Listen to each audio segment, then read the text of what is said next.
يا الله بها يا الله بها يا الله بحسن الخاتمة.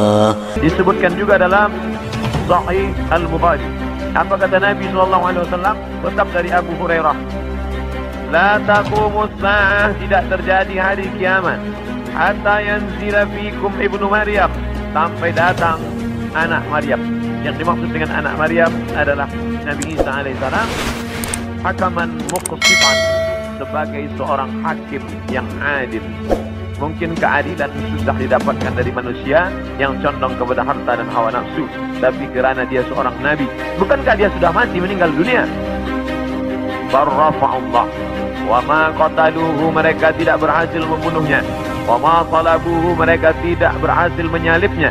Walakin syubbiha lahum, ada orang lain yang diserupakan wajahnya dengan Isa. Dialah Yudas Iskariot, dialah Yahuda yang kemudian ditangkap oleh tentara daripada Yahudi yang benci akan Isa, dan mereka menyalibnya di tiang Golgota, dan mereka mengatakan inilah dia. Maka kata Allah, wa ma qataluhu yaqina, mereka tidak yakin seyakin-yakinnya tentang itu. Sampai akhirnya pada tahun 324 terjadilah konsili, pertemuan ijma' seluruh ijtima', pertemuan seluruh pendeta-pendeta, dan mereka berhasil menyepakati di sebuah kota bernama Nisea. Sekarang letaknya di Turki. Yang dulu kota itu besar, dibina oleh seorang raja bernama Konstantinopel, yang kemudian kota itu dirubah oleh Muhammad Al-Fatih menjadi kota Islambul. Islambul, kota Islam, negeri Islam, yang berubah menjadi Istanbul. Maka di sana ada satu tempat bernama Nisea. Di Nisea inilah mereka bersepakat bahwa Isa adalah anak Tuhan bagian, padahal itu tidak ada disebutkan dalam Injil, tidak ada dalam wahyu Allah Subhanahu wa taala. Yuharrifunal kalima amma wadhihi, mereka merubah-rubah kalimat yang ada dalam kitab suci sesuai dengan kemauan kehendak hawa nafsu mereka. Maka mereka tidak berhasil membunuhnya. Berrafa Allah, Allah mengangkatnya, dan dia belum meninggal dunia sampai masanya menjelang hari kiamat. Nabi Muhammad SAW bercerita bahwa Nabi Isa ini akan turun menjadi pemimpin yang adil. Apakah dia membawa syariat baru lalu menasakh syariat Muhammad SAW? Tidak. Dia menghidupkan lagi sunnah-sunnah Rasulullah SAW.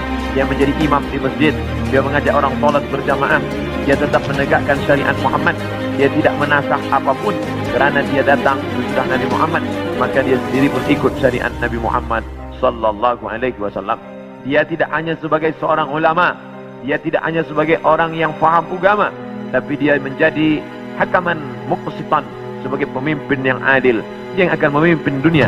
Bila ini terjadi, maka hari kiamat akan segera tiba. Ini termasuk tanda yang fisik, yang nampak, yang orangnya langsung.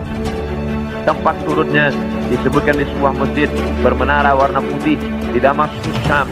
Maka di antara doa Nabi SAW, Allahumma barik lana fi Syamina, Allahumma barik lana fi Syamina.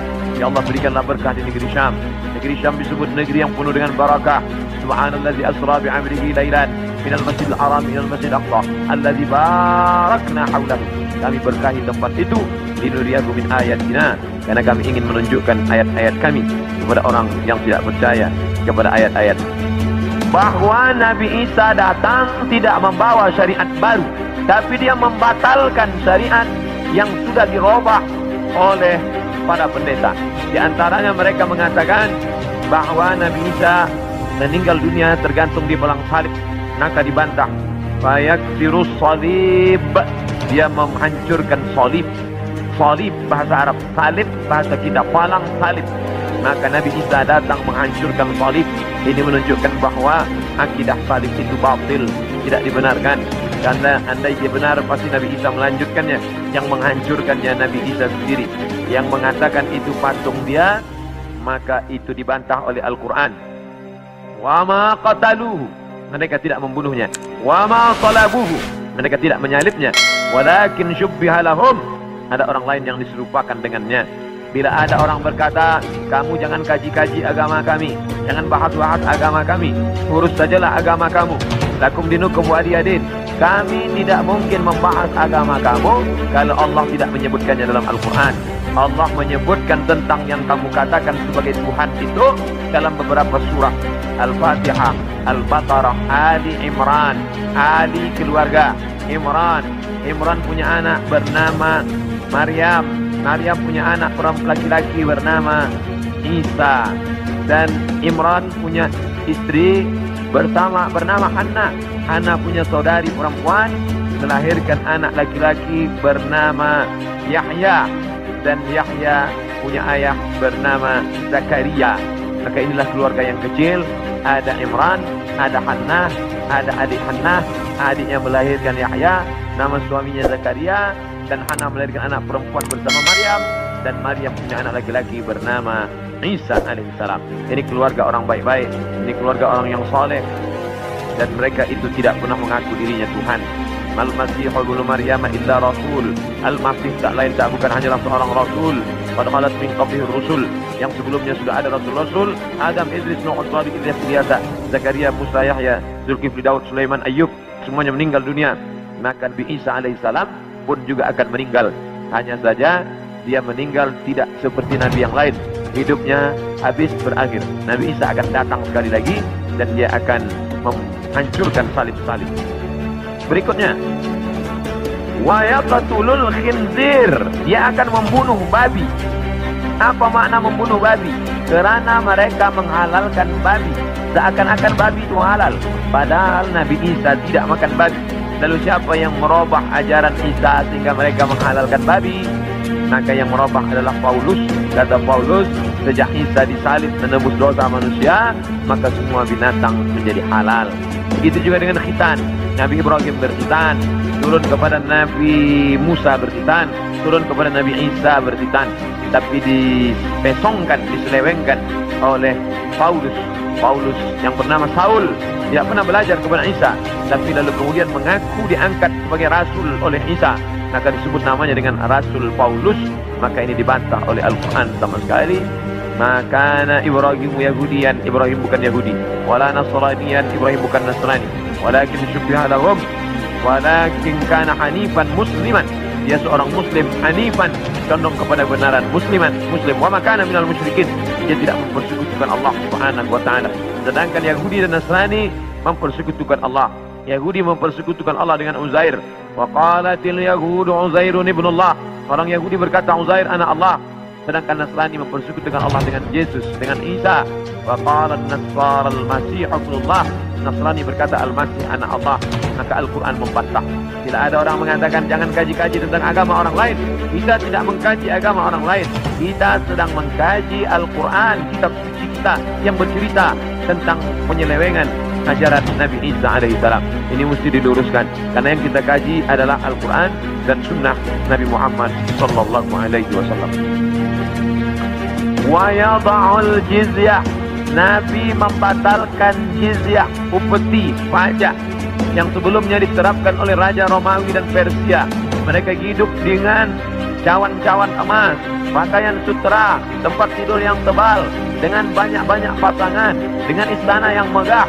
Padahal dari cukai, dari pajak yang dikutip dari setiap masyarakat. Maka datanglah Nabi Isa alaihissalam membantah itu semua perbuatan yang batil, bahwa itu perbuatan zalim, menganiaya orang susah. Maka dia menghapuskan itu. Wa yada'ul jizyah wa yabidul mala hatta la yaqbaluhu ahadun. Dan kemudian dia membagikan harta sampai tidak ada satupun yang mau menerimanya. Apa makna dia membagi harta tak ada orang mau menerima? Kerana orang sudah merasa cukup, tidak lagi merasa perlu banyak. Kerana masalah harta ini tidak ada batasnya. Lau kana li bani Adam wadiyan min zahab. Seandainya manusia itu memiliki satu lembah daripada emas, ini ada bukit, di sini ada bukit, ada tanah yang turun ke bawah, tempat bercocok tanam, lalu kemudian berubah dia menjadi emas, maka manusia tidak pernah berkata cukuplah emas yang banyak ini, tidak. Tapi dia akan berkata mana lagi, mana lagi. Dia terus meminta. Walan tamla fahu illa turab, sampai mulutnya diisi tanah, masuk ke liang lahat. Barulah dia merasa cukup, barulah dia katakan enough. Oh, dia katakan cukup, tidak lagi lebih daripada ini.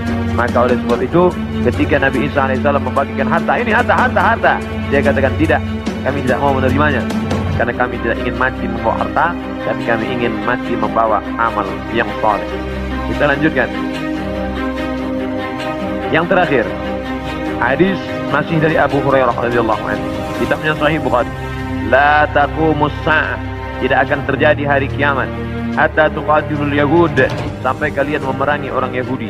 Hatta yaqulul hajar, sampai batu berkata. Batu besar tempat orang bersembunyi dari serangan musuh. Batu itu berkata, apa kata batu itu? Hadza Yahudi ya Muslim, hadza Yahudi ya Muslim, hai tentara Muslim, hadza Yahudi warai, ini di belakangku ini ada seorang Yahudi. Faqtuluhu, bunuhlah dia. Faqtuluhu, bunuhlah dia. Ada satu yang tidak membela umat Islam, dan itu adalah syajaratul gharqad, pohon gharqad, pohon yang batangnya tunggal ke atas, tidak terlalu banyak cabang, dan dia daunnya panjang-panjang. Masih ada sekarang, mereka tanam banyak-banyak. Ini membuktikan sabda Nabi SAW benar, tidak salah sedikit pun. 1439 tahun yang lalu Nabi katakan, hari ini terbukti mereka menanam tanaman gharqad sebanyak-banyaknya. Tahun 1999 saya sampai di satu kota. Kota ini dibagi dua karena perjanjian Camp David. Sebelah diambil oleh Mesir, sebelah dijajah oleh Israel. Tampaklah tentara-tentara berjaga di perbatasan. Maka Rafah, nama kota tersebut Rafah. Maka kita bisa melihat menghijau. Sementara yang di Mesir ini menguning gurun pasir, sedangkan yang di sana menghijau. Kenapa hijau? Mereka tanam pohon gharqad. Nabi sudah mengatakan itu 14 abad yang lalu, bahwa mereka akan bersembunyi di balik pohon gharqad. Subhanallah, Masya Allah, tabarakallah. Mereka bersembunyi di belakang batu-batu berkata, ya Muslim, hai tentara Muslim, ada Yahudi di belakangmu, ini di belakangku ada Yahudi, faqtuluhu, bunuhlah dia. Oleh sebab itu maka ini hadis mukjizat Nabi SAW luar biasa. Andai orang Yahudi itu musnah, seperti musnahnya kaum Ad, kaum Samud, kaum Madian, kaum Iram, kaum Fir'aun, musnah. Tapi Yahudi tidak musnah, dia tetap kekal sampai hari ini, sampai terwujudnya janji Nabi Muhammad bahwa tidak akan terjadi hari kiamat sampai kamu memerangi Yahudi. Yahudi di dunia ini jumlahnya hanya 16 juta saja. 6 juta di Palestina, menjajah Palestina, yang 5 juta di Amerika, sisanya yang 10 bertebaran di atas muka dunia. Ada Yahudi Rusia, ada Yahudi Arab Maghribi, Maroko, ada beberapa Yahudi di Maghribi, karena ketika itu raja daripada Spain mengusir seluruh pendatang dan larilah mereka ke negeri Islam. Ini menunjukkan Yahudi antara tiga. Dia tidak dapat diterima oleh Nasrani, tapi dia bisa diterima oleh Islam.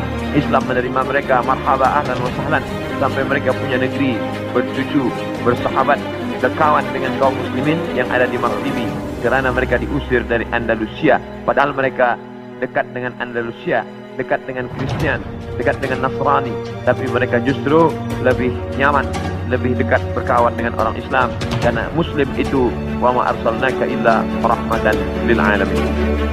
Apapun yang terjadi, kita tetap siap siaga. Mau kiamat terjadi hari ini, besok, pagi, petang, kita tetap beriman dan beramal saleh. Maka saya tidak menjelaskan secara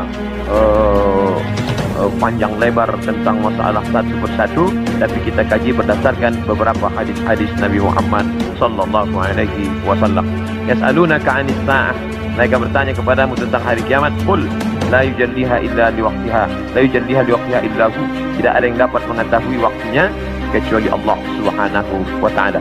Adapun ada orang mengatakan tak sampai 1500, hanya sekitar beberapa tahun lagi, itu ijtihad dia.